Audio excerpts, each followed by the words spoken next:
Ito na guys, na-repair na yung ECU. Hindi muna namin dinikit, nilagyan na namin ng cover.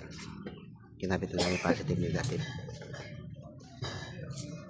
Subukan natin guys. Na-repair na ECU. Ito guys ang sinasabi ko. Dapat pag on, lilitaw yung check engine. Yan guys, lumitaw. Yan, okay na guys. Start natin.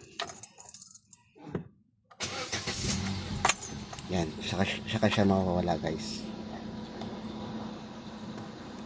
Yan, start na guys.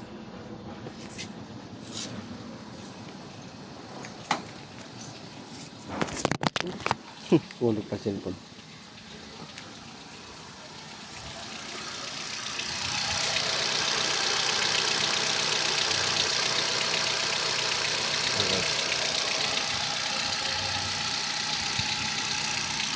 Okay guys. Okay na. Mag-start na. Thank you.